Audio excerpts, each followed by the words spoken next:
how did you manage like our motherhood and profession? അത് ഭയങ്കര ഒരു കോൺട്രാസ്റ്റ് ആയിട്ടുള്ള രണ്ട് ഏരിയാസ്. ഒക്കെ ചോദിച്ചപ്പോൾ 6 months എടുക്കും ഒരു ബേബിക്ക് ഹോൾഡ് സിംഗിൾ ആയിട്ട് ഇരിക്കുന്ന ആ സമയത്തൊന്ന് പെട്ടെന്ന് ഒരു മദർഹുഡിലേക്കുള്ള മാർക്കറ്റിൽ നോക്കി കഴിഞ്ഞിരിക്കുകയാണെങ്കിൽ ഇത്തരം പ്രൊഡക്റ്റുകൾ നമ്മൾ വേറെ എവിടെയെങ്കിലും ഒക്കെ നമ്മൾ പുതിയ വെഞ്ചർ സ്റ്റാർട്ട് ചെയ്തിട്ടുണ്ട് മാജിക് ലാംപ്സ് എന്ന് പറഞ്ഞിട്ട്. അപ്പോൾ നമ്മൾ പേരൻസിനായാലും കുട്ടികൾക്കായാലും അവർ സപ്പോർട്ട് ചെയ്യാനായിട്ടുള്ള ടോപ്പ് ക്വാളിറ്റി പ്രൊഡക്ട്സും ബിസിനസ് നമ്മൾ പ്രൊവൈഡ് ചെയ്യാണ്.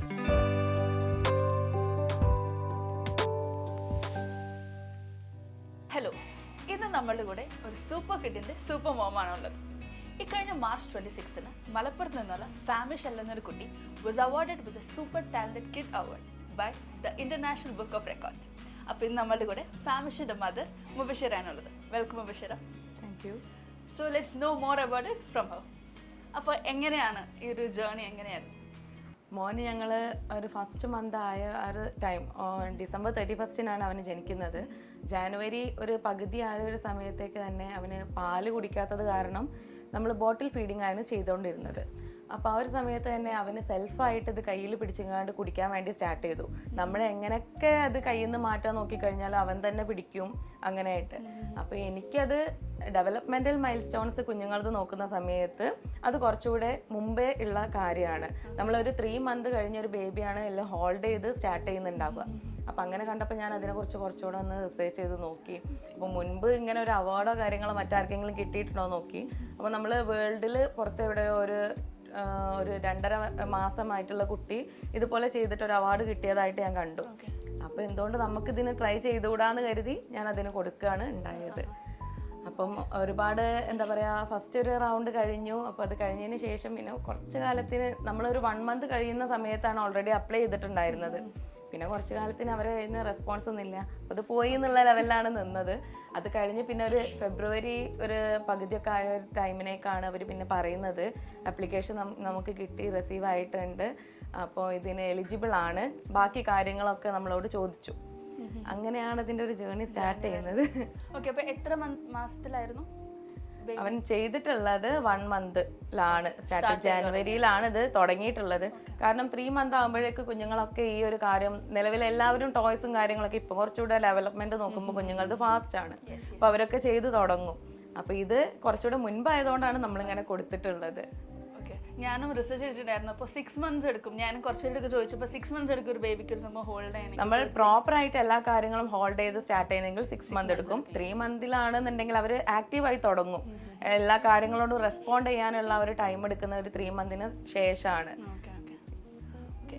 അപ്പോൾ എങ്ങനെ ഉണ്ടായിരുന്ന ഒരു അച്ചീവ്മെന്റിനെ കുറിച്ച് അറിഞ്ഞപ്പോൾ ഫാമിലി ഫ്രണ്ട്സ് എല്ലാവരും ലൈക്ക് ആ ഒരു മോട്ടിവേഷൻ എങ്ങനെ പറഞ്ഞ റിസർച്ച് ചെയ്തിട്ടുണ്ട്, ആ ഒരു മോട്ടിവേഷൻ എങ്ങനെയായിരുന്നു? ആക്ച്വലി ഞാനിത് ഓൾറെഡി ആരെയും അറിയിച്ചിട്ടുണ്ടായിരുന്നില്ല. ഈവൻ ഹസ്ബൻഡിന് പോലും ഇത് അറിയില്ലായിരുന്നു ഞാൻ കൊടുത്തിട്ടുള്ളത്. കാരണം ഇത് എങ്ങനെയാണ് കിട്ടോ ഇല്ലേ എന്നുള്ളതൊന്നും അറിയാത്ത കാര്യം അതുകൊണ്ട്. പിന്നെ അതുപോലെ നമ്മൾ പറഞ്ഞ പോലെ തന്നെ ഫാമിലിയിൽ നിന്ന് ഇനിയിപ്പോൾ എങ്ങനെയാണ് ഇതിന് റെസ്പോൺസ് വരിക, ഹസ്ബൻഡ് നല്ല സപ്പോർട്ടീവാണ്. അപ്പോൾ ഞാനിത് കൊടുത്ത് ഒരു മെയിൽ വരട്ടെ എന്ന് കരുതി. അപ്പോൾ ആദ്യത്തെ മെയിൽ വന്ന സമയത്ത് ഞാനിത് ഡയറക്റ്റ് ഞാൻ ഫാമിലിയിലെ എല്ലാവർക്കും ഇത് മെയിൽ അയച്ചു കൊടുത്തു, ഞങ്ങളുടെ സംഗതി കിട്ടിയിട്ടുണ്ട് എന്ന് പറഞ്ഞിട്ട്. അപ്പോൾ അവരൊക്കെ ഹാപ്പിയായി. അപ്പോൾ ഫസ്റ്റ് റൗണ്ട് ആ കടന്ന് കിട്ടിയല്ലോ. അപ്പോൾ എൻ്റെ അടുത്ത് പിന്നെ എല്ലാവരും പറഞ്ഞു, എന്നാൽ നീ നോക്ക് എങ്ങനെയൊക്കെ എന്തൊക്കെയാണെന്നുള്ളതൊക്കെ നോക്കുമെന്ന് പറഞ്ഞു. അങ്ങനെയാണ് അത് സ്റ്റാർട്ട് ചെയ്തിട്ടുള്ളത്. അപ്പോൾ കിട്ടി ഒരു എലിജിബിൾ ആണ് എന്നുള്ളതിന് ശേഷം ഞാൻ എല്ലാവരും അറിയിച്ചിട്ടുള്ളൂ. ഓക്കെ, അപ്പോൾ നമുക്കിപ്പോൾ ഇനി മുബഷിറിനെ കുറിച്ച് കേൾക്കാം. Like about the super mom. Who are you? Like ആരാണ് മുബഷിർ? ഞാൻ ഐ കെയർ സ്പെഷ്യലിസ്റ്റ് ആയിട്ടാണ് വർക്ക് ചെയ്യുന്നുള്ളത്. മലബാർ ഐ ഹോസ്പിറ്റലിലായിരുന്നു മുൻപ്. അത് കഴിഞ്ഞ് അസിസ്റ്റൻറ്റ് പ്രൊഫസറായിട്ട് MES കോളേജിലാണ് വർക്ക് ചെയ്തുകൊണ്ടിരുന്നത്. പിന്നെ പ്രഗ്നൻസി ടൈം ആയപ്പോൾ പിന്നെ നിർത്തിവെച്ചു. പിന്നെ ഞാൻ എൻ്റെ ഫെലോഷിപ്പും കാര്യങ്ങളും ചെയ്തുകൊണ്ടിരിക്കുകയായിരുന്നു. അത് കംപ്ലീറ്റ് ചെയ്തു. ഇനിയിപ്പോൾ റിസർച്ചിന് പോകാൻ വേണ്ടി ഇരിക്കുകയാണ്. So how did you manage like ആ ഒരു മദർഹുഡും ആ ഒരു പ്രൊഫഷണൽ ലൈഫ് എങ്ങനെയാണ് മാനേജ്? ആദ്യം അത് ഭയങ്കര ഒരു കോൺട്രാസ്റ്റ് ആയിട്ടുള്ള 2 ഏരിയാസ് ആയിരുന്നു. കാരണം നമ്മൾ ഒരു സിംഗിൾ ആയിട്ട് ഇരിക്കുന്ന ആ ഒരു സമയത്തൊന്ന് പെട്ടെന്ന് ഒരു മദർഹുഡിലേക്കുള്ള ഒരു ജേർണി എന്ന് പറയുമ്പം ഒരുപാട് ബുദ്ധിമുട്ടുകൾ ആദ്യം തോന്നിയിട്ടുണ്ടായിരുന്നു. കാരണം നമ്മൾ ഉറക്കവും കാര്യങ്ങളും ഒക്കെ മിസ്സാവുകയാണ്. പിന്നെ അതിനോട് പൊരുത്തപ്പെട്ട് തുടങ്ങി. പിന്നെ എന്താ പറയുക, നമ്മളെ ജേർണിയിലൊരു ഭാഗമായി മാറി അവനൂടെ. പിന്നെ അധികം അങ്ങനെ ഒരു ബുദ്ധിമുട്ടാക്കുന്ന ഒരു രീതിയിലുള്ള ആളല്ല. കുറച്ചുകൂടെ എനിക്ക് കംഫർട്ടബിൾ ആയിട്ടുള്ള രീതിയിലാണ് അവൻ്റെ എല്ലാ കാര്യങ്ങളും. അവന് നല്ല സപ്പോർട്ടീവായിട്ടാണ് നിൽക്കുക. അപ്പോൾ നമുക്ക് പഠിക്കണം എന്നുണ്ടെങ്കിൽ പിന്നെ ഞാൻ ഓൺലൈൻ ക്ലാസ്സസ് അറ്റൻഡ് ചെയ്യുകയാണെങ്കിലൊക്കെ ആള് കുറച്ചൊക്കെ എൻഗേജ് ചെയ്തുകൊണ്ട് ഇരിക്കും ആദ്യം തൊട്ടേ. അതുകൊണ്ട് അങ്ങനെ ഒരു ബുദ്ധിമുട്ടോ കാര്യങ്ങളോ ഉണ്ടായിട്ടില്ല. ഇതുവരെ ജേർണി ഹാപ്പി ആയിട്ട് തന്നെ പോകുന്നുണ്ട്. അപ്പോൾ ആസ് പേരൻസ് നമ്മുടെ കുട്ടികൾക്ക് എപ്പോഴും ബെസ്റ്റ് ആയിട്ടുള്ള കാര്യമാണ് ചൂസ് ചെയ്യുക. ഇപ്പോൾ ടോയ്സ് ആണെങ്കിലും ഡ്രസ്സ് ആണെങ്കിലും ഫുഡ് ആണെങ്കിലും. So how do you choose, how do you shop for Famish? ഞാൻ നേരത്തെ പറഞ്ഞ പോലെ അവൻ്റെ എല്ലാ കാര്യങ്ങളും നമുക്ക് കൺഫ്യൂസിങ് ആണ്. ഇപ്പം സ്റ്റാർട്ടിങ് ആയതുകൊണ്ട് എന്തൊക്കെ ചെയ്യണം എന്തൊക്കെയെന്നുള്ളതൊക്കെ. ഇപ്പോൾ ഡോക്ടേഴ്സിൻ്റെ കയ്യിൽ നിന്ന് ഞാൻ സജഷൻസ് ചോദിക്കും. എന്നതുപോലെ തന്നെ ഓൺലൈനായിട്ട് ഇതുപോലെ ഓരോരുത്തരും നമ്മളിപ്പോൾ സോഷ്യൽ മീഡിയാസിലൊക്കെ നോക്കിക്കഴിഞ്ഞാൽ ഉണ്ടാവുമല്ലോ. അപ്പോൾ നമുക്ക് ഒരുപാട് ഓപ്ഷൻസ് ആണ് വരിക. അതിന്ന് നമുക്ക് കുറച്ചുകൂടെ കംഫർട്ടബിൾ ഏതെന്ന് തോന്നുന്നോ അതിലോട്ട് നമ്മൾ പോകും. ഇപ്പോൾ പണ്ടത്തെ പോലെയല്ല, കുട്ടികൾക്ക് ടോയ്സ് നമ്മൾ സെലക്ട് ചെയ്യുമ്പോൾ പണ്ടൊക്കെ നമ്മൾ എൻ്റർടൈൻമെൻ്റ് ആണ് കൂടുതൽ നോക്കാറ്. പക്ഷെ ഇപ്പം നമ്മൾ അവരുടെ ഡെവലപ്മെൻറ്റ് എന്നൊരു പെർസ്പെക്റ്റീവ് കൂടി നമ്മൾ നോക്കുന്നുണ്ട്. സോ ആ ഒരു കാര്യത്തിൽ എന്താണ് ടേക്ക്? ലൈക്ക് കുട്ടിക്ക് ഇപ്പോൾ ടോയ്സ് ഒക്കെ മേടിച്ചു തുടങ്ങിയിട്ടുണ്ടല്ലോ, അപ്പോൾ ആ ഒരു കാര്യം വിചാരിക്കാറുണ്ടോ? ലൈക്ക് ആദ്യത്തെ ഒരു 3 month ആ ഒരു സമയത്തൊക്കെ ആയിരുന്നു. അപ്പോൾ സോഫ്റ്റ് ടോയ്സ് ആണ് ഇൻട്രൊഡ്യൂസ് ചെയ്തത്. കാരണം അവർക്ക് ഹാൻഡിൽ ചെയ്യാനോ ഇതിനൊക്കെ ഉള്ള ബുദ്ധിമുട്ടും കാര്യങ്ങളും വരരുത് എന്നുള്ള രീതിക്ക്. പിന്നെ അത് കഴിഞ്ഞതിന് ശേഷം ഞാൻ പിന്നെ കുറച്ചുകൂടെ സൗണ്ടിനോട് അതുപോലെ തന്നെ അവർ റെസ്പോണ്ട് ചെയ്യുന്ന ഒരു സമയമായി തുടങ്ങുമല്ലോ. നമ്മളിപ്പോൾ ക്ലാപ്പ് ചെയ്ത് കഴിഞ്ഞാലൊക്കെ അവർ നോക്കാനും ഒക്കെ സ്റ്റാർട്ട് ചെയ്യും. ആ ഒരു സമയമായപ്പോൾ കുറച്ചുകൂടെ കോൺട്രാസ്റ്റ് ആയിട്ടുള്ള ടോയ്സുകൾ, ഇവരെ സ്കിൽ ഡെവലപ്മെൻറ്റിലോട്ട് വരുമ്പോൾ കുറച്ചുകൂടെ അവരെ ആക്റ്റീവ് ആക്കാൻ പറ്റിയിട്ടുള്ള ടോയ്സുകളാണ് പിന്നെ യൂസ് ചെയ്തത്, മ്യൂസിക്കും കാര്യങ്ങളൊക്കെ വരുന്ന രീതിയിൽ. ഓക്കെ, അപ്പോൾ പറഞ്ഞ പോലെ കുട്ടികൾക്ക് നമ്മൾ ടോയ്സും കാര്യങ്ങളൊക്കെ കൊടുക്കുന്നുണ്ട്. അപ്പോൾ ഇതിനെക്കുറിച്ച് എങ്ങനെയാണ് റിസർച്ച് ചെയ്തത്? ലൈക്ക് ഇപ്പോൾ നമ്മുടെ മാർക്കറ്റിൽ കുറേ പ്രോഡക്റ്റ്സ് ഉണ്ട്, കുറേ റിസോഴ്സസ് ഉണ്ട്. അപ്പോൾ എങ്ങനെയാണ് റൈറ്റ് ആയിട്ടുള്ളവരും ചൂസ് ചെയ്യുന്നത്? കുഞ്ഞുങ്ങളുടെ ഡെവലപ്മെൻറ്റൽ മൈൽ സ്റ്റോൺസുകൾ ആദ്യം നമ്മൾ അറിയണം. ഇനിയിപ്പോൾ നെക്സ്റ്റ് മന്തിലോട്ട് വരുന്ന ചേഞ്ചസ് എന്തൊക്കെയാണെന്നുള്ളത്. കാരണം ഒരു ടൈം കഴിഞ്ഞാൽ നമുക്ക് തന്നെ നോട്ട് ചെയ്യാൻ പറ്റും അവർക്ക് ആ ചേഞ്ചസ്. ഇപ്പം സോഫ്റ്റ് ടോയ്സ് യൂസ് ചെയ്തുകൊണ്ടിരുന്ന ഒരു കുട്ടിയാണെന്നുണ്ടെങ്കിൽ അവരിപ്പോൾ നെക്സ്റ്റ് ഒരു മന്തിലോട്ട് കടക്കുന്ന സമയത്ത് അവർക്ക് നമ്മൾ എത്ര കൊടുത്തു കഴിഞ്ഞാലും ചിലപ്പോൾ എറിഞ്ഞു കളിക്കും. അതായത് അത്രയും ചിലപ്പം ആ ഒരു ടൈം വരെ നമ്മളെ കയ്യിൽ നിന്ന് വാങ്ങിച്ചുകൊണ്ടിരുന്ന ടോയ് അവർ പിന്നീട് അത് യൂസ് ചെയ്യൂല. കാരണം അവർക്ക് ആ ഒരു സ്റ്റേജ് കഴിഞ്ഞു. പിന്നെ നമ്മൾ എങ്ങനെയൊക്കെ കൊടുത്തു കഴിഞ്ഞാൽ അവർ അതിനോട് റെസ്പോണ്ട് ചെയ്യാത്തൊരവസ്ഥയാണ് വരിക. പിന്നെ നമ്മൾ അപ്പോൾ അടുത്തൊരു ലെവലിലോട്ട് കിടക്കുമ്പം അവർ തന്നെ ഓട്ടോമാറ്റിക്കലി നമ്മളെ ചുറ്റുവട്ടത്തു നിന്ന് തന്നെ നമുക്ക് കാണാൻ പറ്റും അവരെന്തിനോടൊക്കെ റെസ്പോണ്ട് ചെയ്ത് തുടങ്ങുന്നുള്ളത്. അപ്പം ആ ഒരു ലെവലിലേക്കാണ് അവരെ ശ്രദ്ധ പോകുന്നതെന്നുണ്ടെങ്കിൽ അതിനനുസരിച്ചിട്ടുള്ള ടോയ്സ് വേണം നമ്മൾ സെലക്ട് ചെയ്യാൻ. അപ്പം ഇതേ ഏജ് ഗ്രൂപ്പിലുള്ള കുഞ്ഞുങ്ങൾ എന്തൊക്കെ ചേഞ്ചസ് കൊണ്ടുവരുന്നുണ്ട് എന്നുള്ളത് നമുക്ക് നോക്കിയിട്ട് അതിനനുസരിച്ചിട്ട് നമ്മളെ കുഞ്ഞുങ്ങളിലും നമുക്കത് ട്രൈ ചെയ്ത് നോക്കാം. എല്ലാ കുഞ്ഞുങ്ങളിലും എല്ലാം സക്സസ് ആയിക്കൊള്ളണം എന്നില്ല. ഓരോരുത്തർക്കും ഡിഫറെൻ്റ് ആയിട്ടുള്ള എബിലിറ്റീസും കാര്യങ്ങളും ആയിരിക്കാം വരാം. ഇവൻ്റെ കേസിൽ എങ്ങനെയാണെന്ന് വെച്ചാൽ കുറച്ചുകൂടെ ഫാസ്റ്ററാണ് ഗ്രോത്ത് എന്ന് പറയുന്നത്.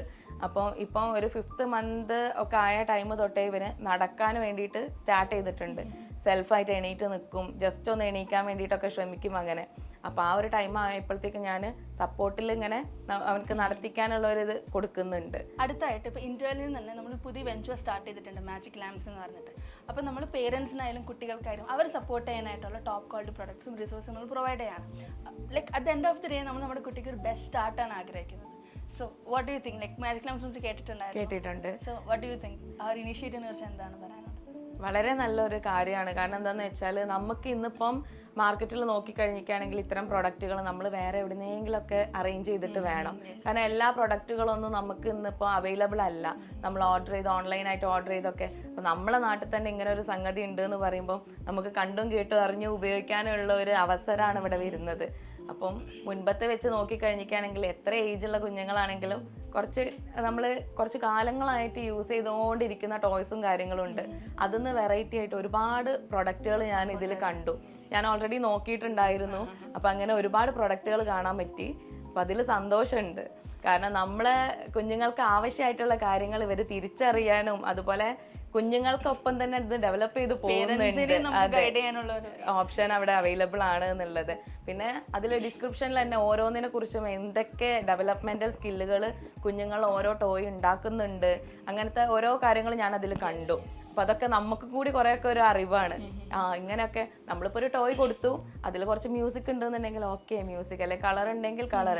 അപ്പം അതിലപ്പുറം കുഞ്ഞുങ്ങൾ ഇത് എന്തൊക്കെ ചേഞ്ചസ് വരുത്തുന്നുണ്ട്, അവരുടെ ബ്രെയിൻ ഡെവലപ്മെന്റ് ആണെങ്കിലും ബാക്കി സ്കില്ലുകളാണെന്നുണ്ടെങ്കിലും അത് നമുക്കത് വായിക്കുന്നതിലൂടെ നമുക്ക് കൂടെ മനസ്സിലാവുന്നുണ്ട് ഇത്തരം ഡെവലപ്മെന്റ്സ് ഒക്കെ അവർക്കും ഇതിൽ കിട്ടുന്നുണ്ട് എന്നുള്ളത്. അതൊരു വളരെ മോട്ടീവായിട്ടുള്ള ഒരു കാര്യമാണത്. ലൈക്ക് കുട്ടികൾ ഡിഫറെൻ്റ് ആണ്. അപ്പോൾ ഓരോ കുട്ടിക്ക് എവിടെയാണ് ട്രെയിനിങ് വേണ്ടത്, എവിടെയാണ് ഡെവലപ്മെൻറ്റ്, അത് ആ ഒരു ചെറു പ്രായത്തിൽ നമുക്ക് അത് മനസ്സിലാക്കാൻ പറ്റുക. That will be the best. അപ്പോൾ നമ്മളൊരു ഇൻ്റർവ്യൂവിൻ്റെ ത്രൂ എനിക്ക് തോന്നിയത് മുബിഷർ കുറച്ചുകൂടി അഡ്വാൻസ്ഡ് ആണ് ആസ് എ പേരൻറ്റ്. ലൈക്ക് എല്ലാ റിസോഴ്സും എല്ലാം നോക്കിയിട്ട്. സോ ആ ഒരു ഊർജ്ജം അല്ലെങ്കിൽ ആ ഒരു മോട്ടിവേഷൻ എവിടെ നിന്നായിരുന്നു? അതിപ്പോൾ എൻ്റെ കേസിൽ വെച്ചിട്ടാണെങ്കിൽ ഞാനാണെങ്കിലും ഹസ്ബൻഡ് ആണെന്നുണ്ടെങ്കിൽ ഹസ്ബൻഡ് കുറച്ചുകൂടെ ഫോർവേഡായിട്ട് ചിന്തിക്കുന്ന കൂട്ടത്തിലാണ്. അപ്പം എപ്പോഴും ആ കാര്യങ്ങൾ തന്നെ ഇപ്പോൾ പ്രഗ്നൻസി ടൈം തൊട്ടാണെന്നുണ്ടെങ്കിലും ആളങ്ങനെ ഇപ്പോൾ വീട്ടിൽ നിന്നൊക്കെ ആണെന്നുണ്ടെങ്കിൽ അഡ്വാൻസ് ആയിട്ട് നമ്മളിപ്പോൾ ഒരു ഫസ്റ്റ് മന്തിലോട്ടുള്ള കാര്യങ്ങളൊക്കെ ചിന്തിച്ചു കൊടുക്കുമ്പോൾ വീട്ടുകാർ പറയും 5 മാസമല്ല ആയിട്ടുള്ളൂ, പ്രഗ്നൻസി ടൈമിൽ കൺസീവിങ് ആയ ടൈം ഇപ്പം തന്നെ അതൊന്നും ആലോചിക്കണ്ട, കുറച്ചുകൂടെ കഴിയട്ടെ. ചില അവർക്ക് ടെൻഷനാണ്, അവർ ഡെലിവറി കഴിയണവരെ ഇനി എന്ത് എന്നുള്ളൊരു ടെൻഷൻ ഉണ്ടാവുമല്ലോ. അപ്പം ഒക്കെ പോസിറ്റീവായി തന്നെ നടക്കും, സമാധാനിക്കുക ഒക്കെ അതിൻ്റെ വഴിക്ക് പോവും. പക്ഷെ നമുക്ക് ആ ഒരു സഡൻ ആയിട്ട് ആ പെട്ടെന്ന് വെച്ച് കണ്ട് എല്ലാം കിട്ടിക്കൊള്ളണം എന്നില്ല. അപ്പം ആദ്യം അതിലേക്കുള്ള കാര്യങ്ങൾ നോക്കാം എന്നൊക്കെ പറഞ്ഞിട്ട് എല്ലാ കാര്യങ്ങൾക്കും അങ്ങനെ സപ്പോർട്ടീവായിട്ട് കൊണ്ടുപോകാറുണ്ട്. പുതിയ പേരൻസിനോ അല്ലെങ്കിൽ ഇനി പേരൻസ് ടു ബി എന്നൊക്കെ പറയില്ലേ, അവർക്കുള്ളൊരു മെസ്സേജ് എന്തായിരിക്കും ഫ്രം ബഷീറ? ലൈക്ക് ഒരു കുട്ടീനെ വളർത്തുമ്പോൾ എന്തൊക്കെ മനസ്സിലുണ്ടാവണം, ആ ഒരു മെസ്സേജ് എന്തായിരിക്കും?